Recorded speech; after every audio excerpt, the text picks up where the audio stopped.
Irmãos, é maravilhoso nós podermos, numa noite assim, iniciar uma semana apenas pensando em Deus.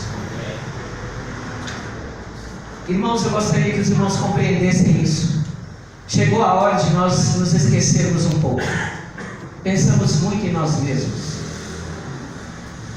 Pensando nisso, eu quero fazer uma oração, porque eu não confio na minha inteligência. Quero que o Espírito Santo fale, não eu. Vamos fazer?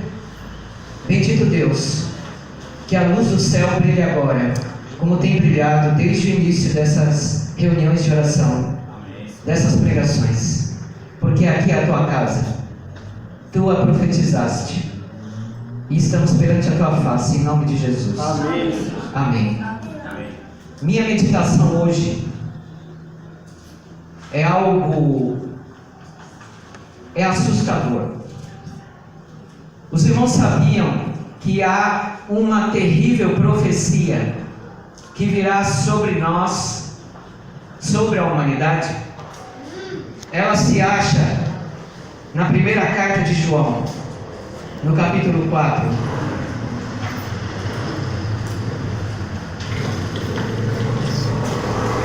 Ela fala sobre os falsos profetas e ela fala sobre o anticristo. Eu sei que o pensamento é vasto, sei também que há muitas controvérsias, mas se nós temos a luz do terceiro anjo, que é a justificação pela fé, não há do que temermos. Não precisaremos temer o que há de vir, porque o versículo 1 da primeira carta de João, no capítulo 4, nos chama de amados. Será que nós temos essa certeza de que nós somos amados por Deus? O texto continua na primeira carta de João, capítulo 4. Amados, não creais a todo o Espírito. Por que é que João disse isso? Naquele tempo o Evangelho explodiu no mundo, e foi justamente pelo poder do Espírito Santo de Atos 2. E o mundo naquela época descobriu o que era a verdade, a salvação absoluta, a salvação da graça. E a impressão que se tinha é que todos tinham aceitado. Quando muitos aqui se batizam em nossa igreja, será que nós temos agido assim? Acreditado realmente que todos os que se batizaram são convertidos? O texto de João deixa claro: amados, não creais a todo o Espírito. Por que Espírito? Irmãos, Espírito, porque a palavra de Deus, que é semente viva e eficaz, ela só pode germinar no teu espírito. Isso significa que só podemos nos converter, mudar realmente o nosso coração, quando a palavra de Deus germina no nosso espírito. Se ela germinasse no nosso corpo físico biológico, não resolveria. Há muitos que querem praticar a temperança da saúde para tentar se converter. Tal tentativa é tentar mudar o critério divino de conversão. Tal tentativa é falsa conversão. Existem pessoas que acham que a alma pode ser convertida pelo poder da palavra de Deus, mas o texto aqui, meus amados, diz que é o Espírito, a fonte da tua vitalidade, do teu viver. O texto diz: mas provai se os Espíritos são de quem? De Deus. E qual a razão? Porque já muitos falsos profetas se têm levantado no mundo. O que é o falso profeta?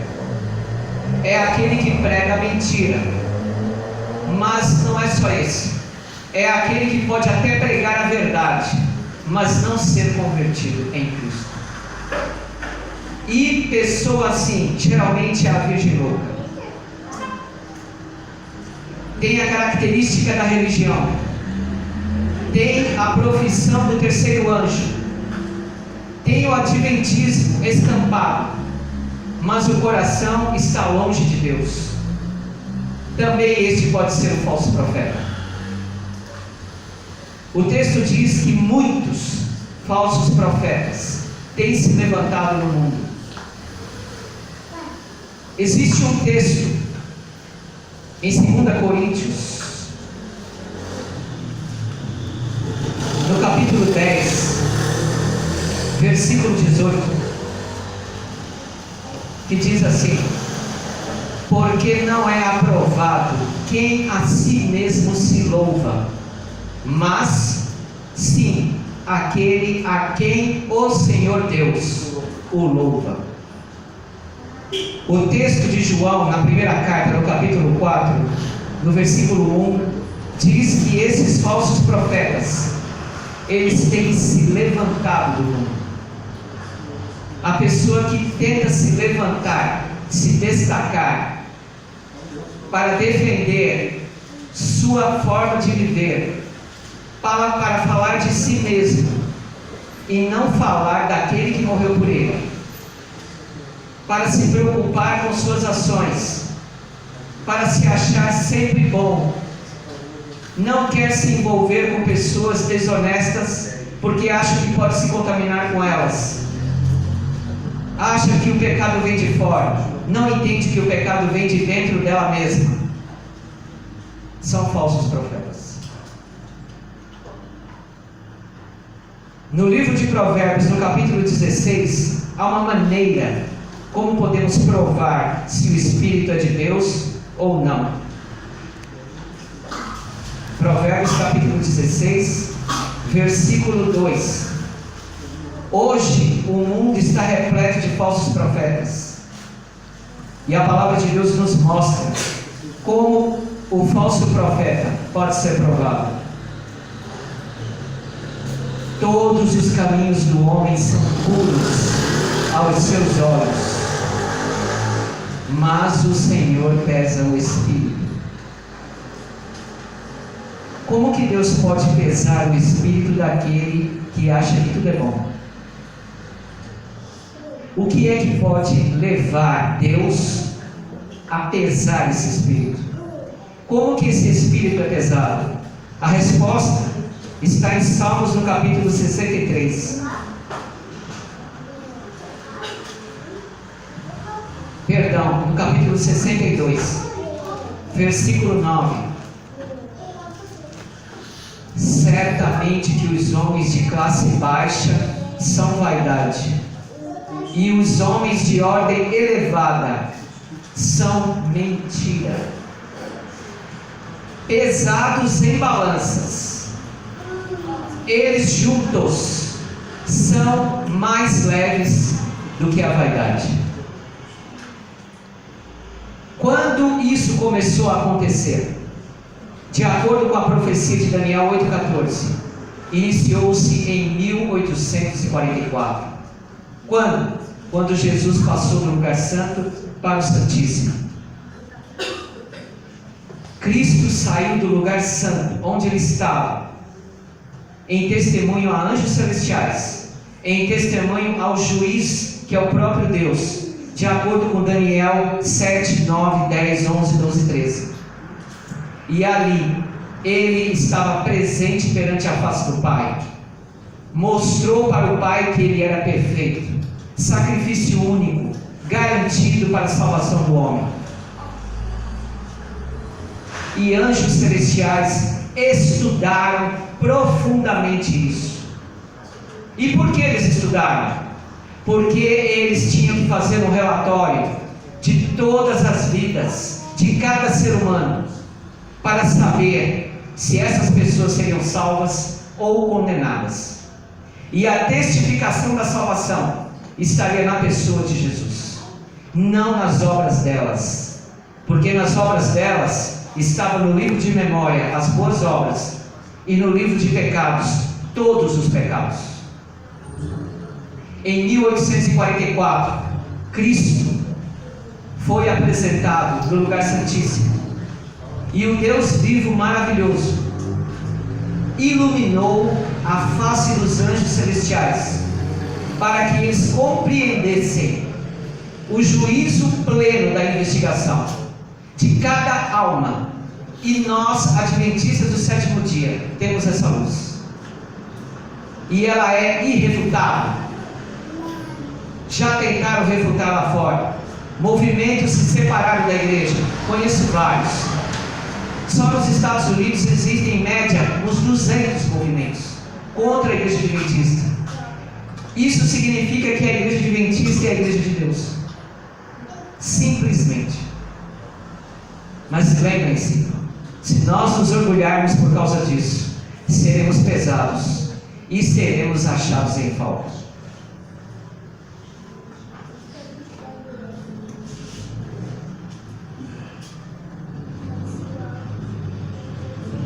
Como que Deus pode pesar os espíritos? O texto de João me fala isso. A única maneira de se pesar o espírito é a palavra de Deus. Em Hebreus 4:12 é dito que a palavra de Deus é tão afiada como uma espada de 2 gumes, e ela penetra até a divisão entre juntas e medulas, órgãos. Mas ela vai mais fundo. Sabe para onde ela vai? Na divisão entre alma e espírito. Eu quero que os irmãos meditem numa coisa: qual é a velocidade dessa penetração da palavra de Deus? Por quê? Porque a alma, para ter vitalidade, ela precisa do espírito, que é a fonte da vida. Eu não vou detalhar aqui o que é a alma, é muito profundo. O que eu posso dizer para os irmãos é que a palavra de Deus ela é tão penetrante e rápida que ela atinge a divisão antes mesmo que o espírito possa vitalizar a alma e o corpo. Isso significa que o Espírito da Palavra de Deus está examinando cada um de vocês agora, e os anjos celestiais estão investigando o coração de cada um de vocês, porque nós estamos debaixo do juízo de investigação. Estamos absurdamente dependentes do sumo sacerdote chamado Jesus Cristo. E João estava preocupado com isso. Preocupado, Edilson? Mas naquele tempo Jesus não tinha passado para o lugar santíssimo? Eu sei. Mas acontece que, de acordo com Hebreus 9:12, Jesus tinha entrado dentro do santuário celestial, e isso era fundamental. Jesus estava no lugar santo.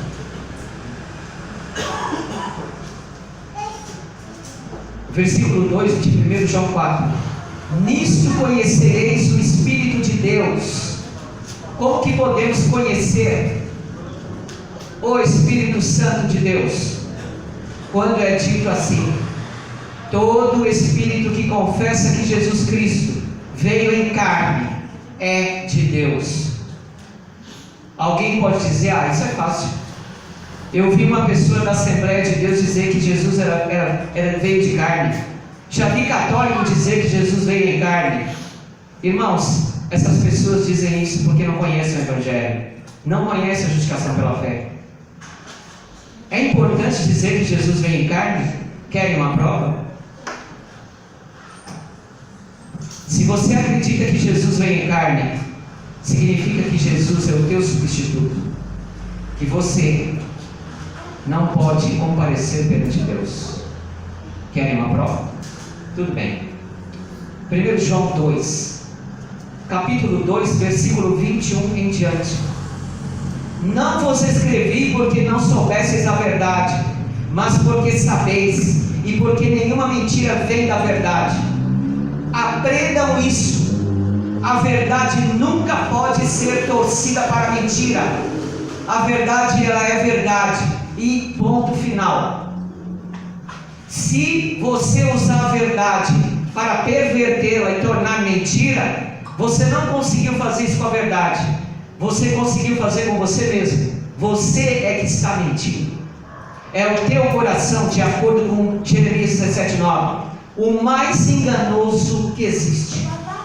a verdade você não pode torcer. Ou você abraça a verdade, ou desista.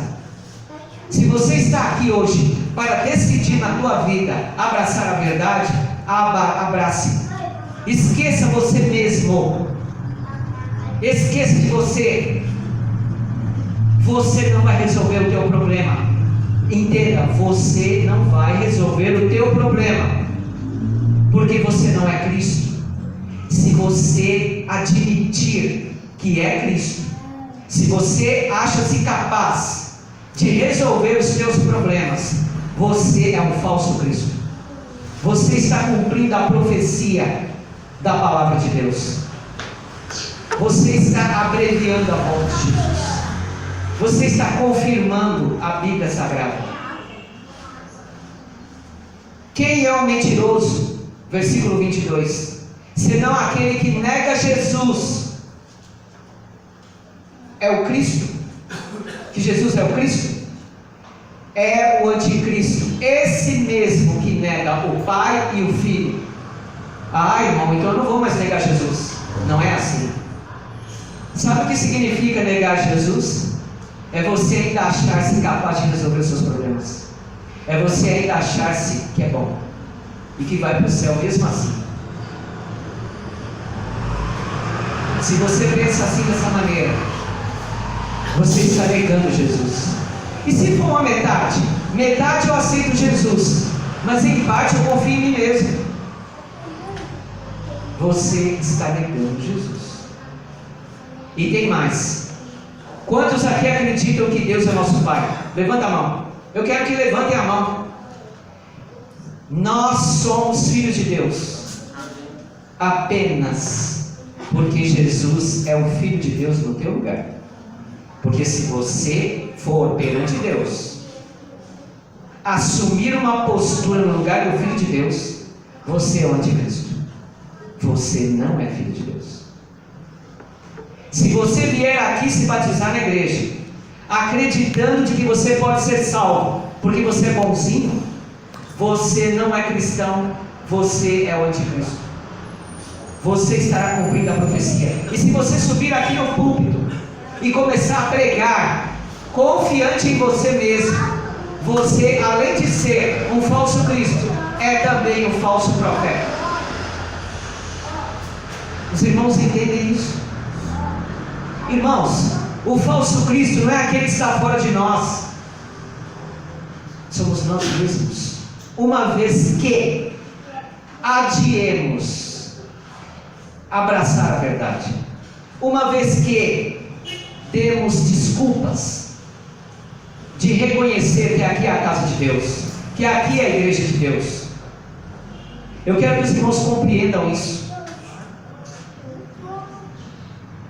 E o texto continua: qualquer que nega o Filho também não tem o Pai, mas aquele que confessa o Filho tem também o Pai. Se você confessar hoje à noite para Deus que você realmente não é filho de Deus, porque você é um pecador, irmãos, Deus não aceita ser pai de pecadores. Ele só vai aceitar aquele que morreu por você, aquele que foi perfeito, Filho verdadeiro. Os irmãos entendem isso?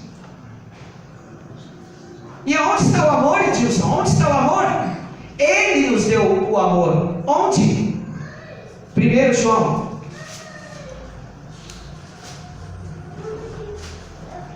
Onde está manifestado o amor? Está aqui, irmãos. 1 João capítulo 3, versículo 9. Perdão, capítulo 4, versículo 9. Nisso se manifestou o amor de Deus para conosco, que Deus enviou seu Filho unigênito ao mundo, para que por ele vivamos. É por causa dele que você está vivo hoje. Não é porque você tem plano de saúde, não é porque você está empregado, não é porque você tem segurança na rua e a polícia vai te proteger. Não é isso. Não é porque você é homem ou ser humano, é porque ele vive por você. Se você acreditar nisso, você reconhecerá o Espírito de Deus. Mensagem forte? Talvez. Não adianta eu falar muito, irmãos, se o Espírito de Deus não converter o coração dos irmãos. Não adianta fazer show.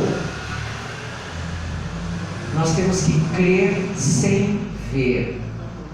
Lá fora fazem show. Quer saber qual? Tirar uma pessoa da cadeira de rodas. Lá fora fazem show. Uma pessoa enlouquecida se jogando no chão, levanta a mão e ela está livre. E ela conversa e está tranquilo. Alguns casos falam até outro idioma. Você tem certeza que é idioma? Você chama isso de idioma? É pela fé. É crer sem crer. Uma prova? Jesus morreu na cruz e você nunca viu. Nunca viu! Está você preparado para o anticristo? Versículo 3: e todo espírito que não confessa que Jesus Cristo veio em carne não é de Deus. Você tem que confessar, reconhecer que Jesus é Ele, o teu substituto. Por quê? Porque Ele era homem, e Ele é homem hoje perante a face do Pai, apesar de ser Deus. Ele está no seu lugar, e você não precisa sentir isso. Sabe por quê? Porque minha esposa e minha filha estão na minha casa hoje agora, e eu não sinto isso, e é uma realidade. Os irmãos estão presentes aqui sentados. Os irmãos têm certeza de que lá tem uma rua, e os irmãos estão de costas para a rua, e sentem isso? Não! E o que isso significa? Significa fé. Só que essa fé é racional, humana. Deus quer dar uma fé para você racional, divina. Ele quer te dar essa fé hoje, entendeu? 8h40 é agora. Ele quer te dar essa convicção real, uma convicção da divindade na tua vida. Irmãos, não é o reino vegetal, não é o reino animal, não é o reino hominal, que somos nós, não é o reino mineral, nem a água fluvial, que se pode encontrar verdade e pureza. Sabe onde você vai encontrar? Apenas num reino, o reino da divindade. Esse reino é Jesus. Amém. Todo espírito que não confessa que Jesus Cristo veio em carne não é de Deus. Essa confissão é você ter certeza que Jesus está no teu lugar e que Ele viveu no teu lugar. Ele sabe exatamente as dores que você tem, as angústias, as solidões. Ele sabe todos os teus pensamentos. Ele não sabe porque disseram para Ele. Ele não sabe porque Ele viu no passado, na eternidade. Ele sabe porque Ele viveu o que você vive. Será que você entende isso? Você sabia disso? Ah, mas eu nunca vi isso na Bíblia. Não há como registrar cada vida que Jesus viveu. Cada um de nós. Não há como. Não há linha, não há tempo para se registrar nisso. Mas os anjos celestiais viram isso. E no céu, nós sabemos disso. Se você acreditar.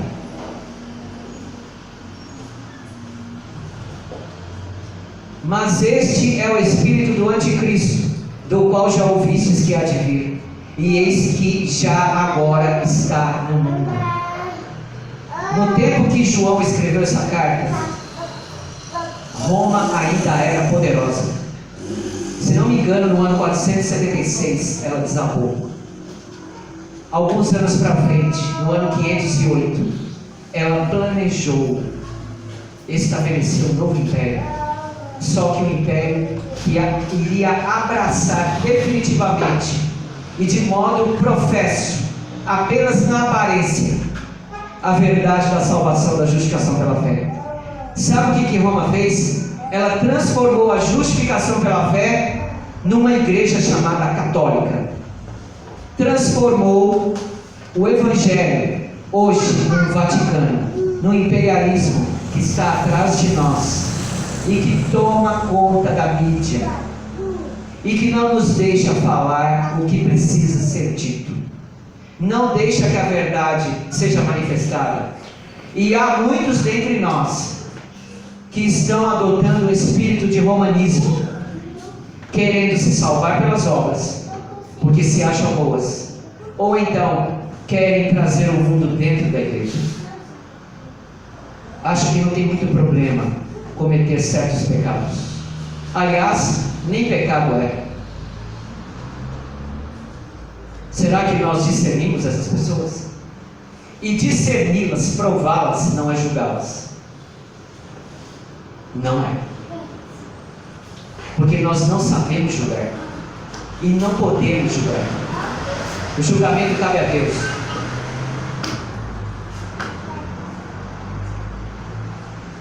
No livro de Mateus, capítulo 24,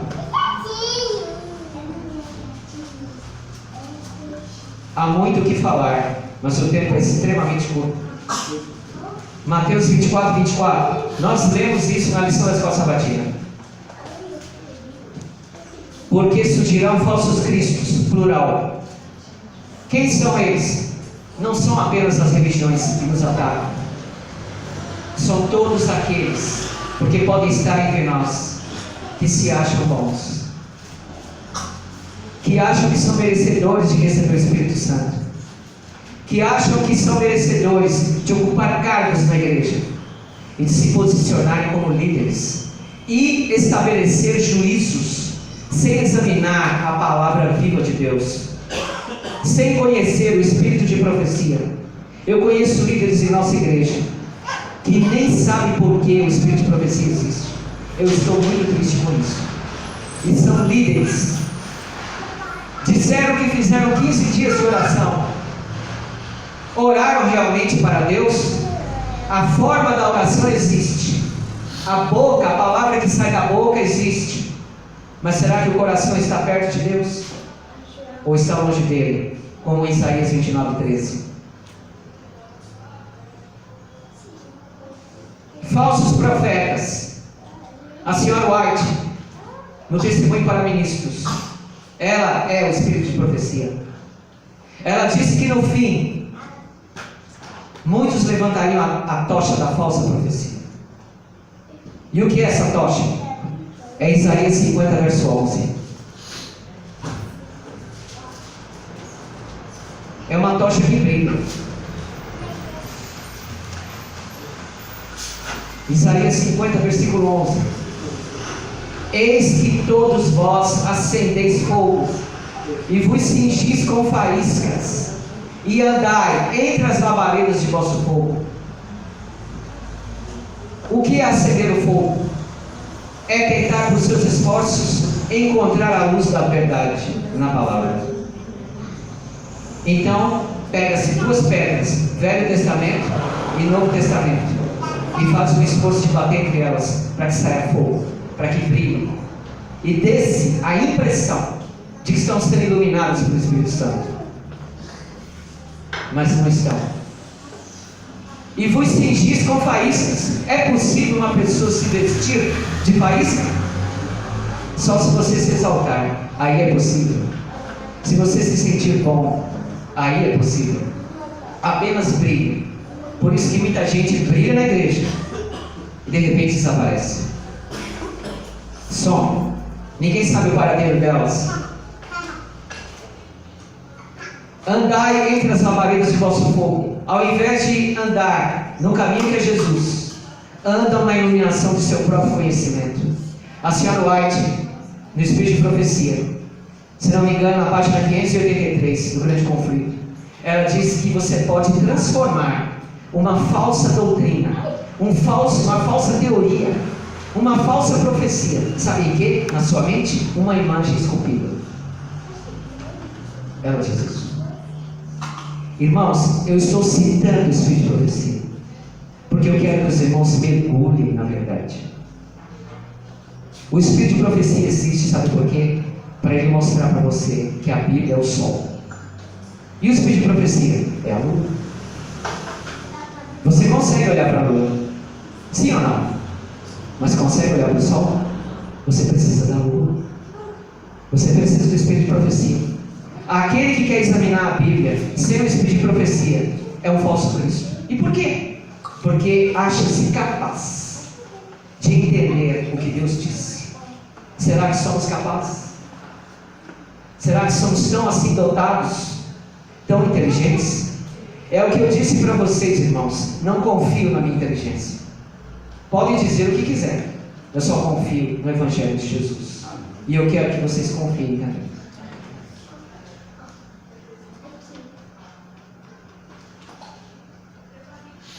Em 1 João, voltando lá para o capítulo 4, verso 4.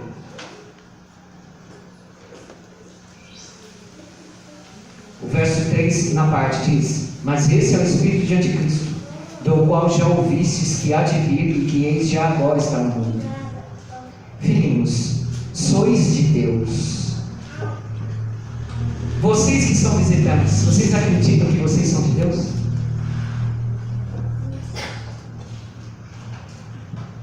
Eu conheço um irmão batizado há anos. Ele não tem certeza da salvação. Cabelos brancos? Sim, cabelos brancos. Eles nunca conheceram devidamente a igreja. São visitantes. E eles têm certeza de que são filhos. Quem é que está dizendo aqui que eles são filhos? Sou eu? Não. Filhinhos. Sois o quê? Sois de Deus. Se ele está dizendo isso, eu vou questionar. Porque se eu questionar, eu me coloco no lugar de Deus e eu passo a refletir a imagem da besta. Porque a besta é aquela que se assenta no lugar de Deus, no trono de Deus, no santuário de Deus, parecendo ser Deus, mas não é Deus. O santuário de Deus na terra é a nossa igreja.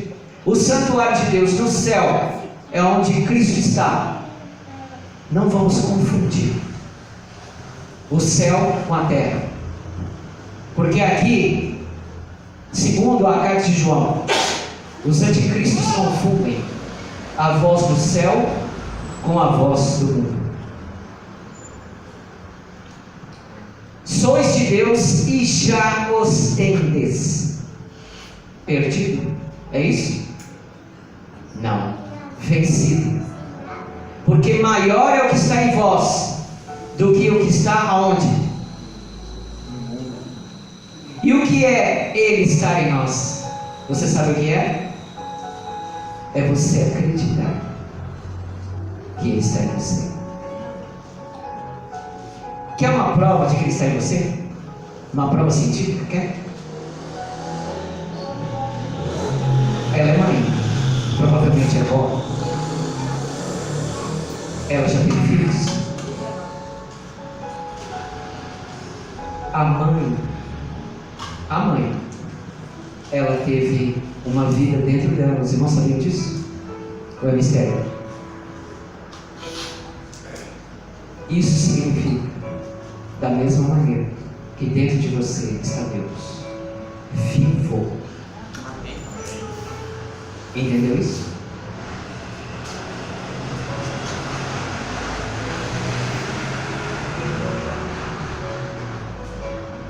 Porque maior é o que está em vós do que o que está no mundo. Acredite nisso. Do mundo são, versículo 5. Por isso falam do quê? Falam do quê? Do mundo. O que tem no mundo? Tem polícia, tem escola, tem hospital, tem religião. Isso é ruim? Por que está dizendo aqui que não é bom falar do mundo? Sabe por quê? Porque essas coisas existem, mas elas não conseguem garantir para você a vida eterna. Nem a religião, nem o hospital, nem a escola, nem a família. Quem te dá a vida eterna é Jesus. Não é o anticristo. E ele vai vir? Vai. Mateus 24. Eu vou mostrar para você. Mateus 24.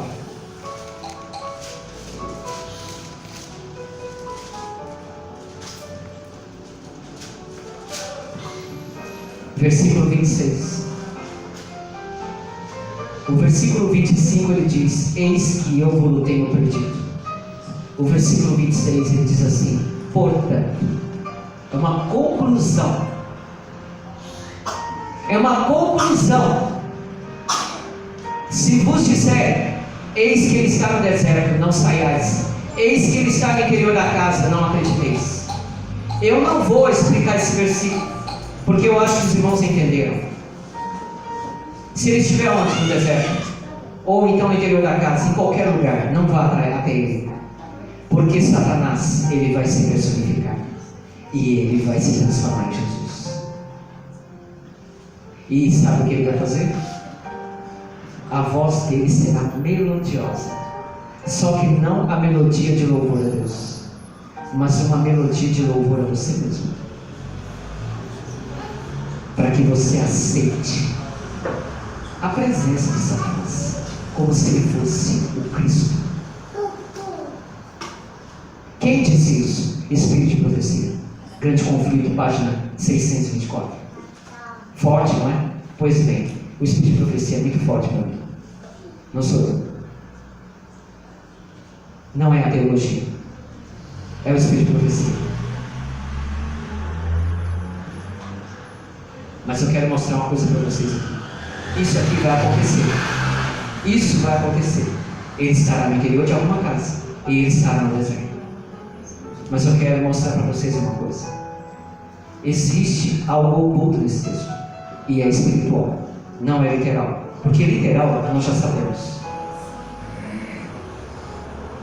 E qual é a espiritualidade do texto? Eis que ele está no deserto. Passo da espiritualidade. O que é o deserto? É um lugar que não tem lei, não há governo. O Cristo do deserto já existe hoje nas ruas. Está dizendo que a lei foi abolida na cruz. Você sabia disso? O falso Cristo está sendo mostrado que o sábado não é mais para ser guardado. Falso Cristo. Este é o Cristo do deserto. E o Cristo no interior da casa? 1 Coríntios 6,19 diz que você é o templo de Deus. O Cristo no interior da casa é você achar-se o Senhor da sua vida. É você se achar bom.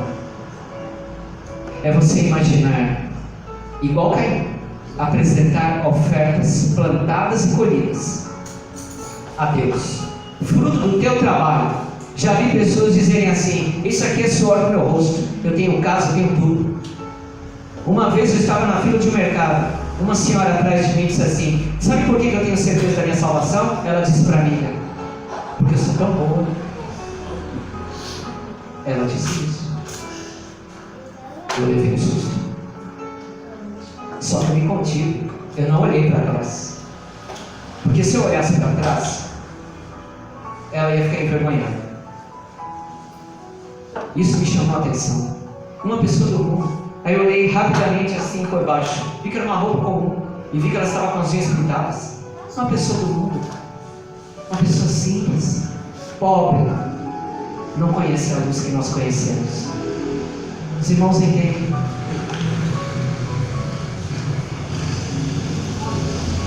Este Cristo, o do interior da casa e o do deserto, Satanás se personificará exatamente assim, para enganar o teu coração e para dizer que tudo está resolvido. Mas sabe qual é a nossa salvação? É o versículo 27, que eu vou mostrar aqui para concluir. Porque assim como o relâmpago sai do Oriente e se mostra até ao Ocidente, assim será também a vinda do Filho do Homem. Amém. Satanás personificado não consegue fazer isso. Não é porque lhe é proibido fazer isso. Ele não consegue. Ele não sabe fazer isso. Quer uma evidência disso? Tudo bem. Para concluir, recentemente, a ciência descobriu que o fóton de luz colocado numa lâmpada acesa foi projetado contra uma parede de 2 furos. Os furos estavam distantes um do outro. Atrás dessa parede, essa tela, tinha uma outra tela que receptava todos os fótons daquela luz, daquela lâmpada. Sabe o que os cientistas descobriram? Que o único fóton de luz passou pelos 2 buracos sem se dividir. Passou pelos 2 buracos sem se dividir. E o que isso significa com a volta de Jesus, irmão? Simples. João 8,12. O que Jesus disse? E o que nós temos que acreditar? Falou-lhes, pois, Jesus, outra vez dizendo: eu sou o quê? Eu sou a luz do mundo. Quem me segue não andará em trevas, mas terá a luz da vida. Os cientistas descobriram que somente a luz faz isso. Isso significa, Apocalipse 1,7: todo olho o verá. Amém? Amém. Só mais um texto. Isaías 29, versículo 5, só para encerrar. Que seja esse texto a esperança da tua vida. Que Satanás não venha te enganar. 29.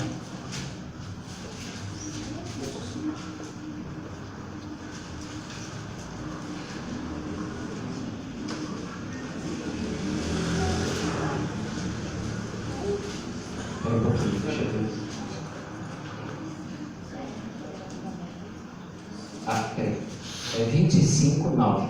Perdão. Hoje eu estou atrapalhado. Isaías 25:9. E naquele dia se dirá. Que dia? Sabe quando? Quando Jesus estiver no céu, pronto para te buscar. Olha que maravilha.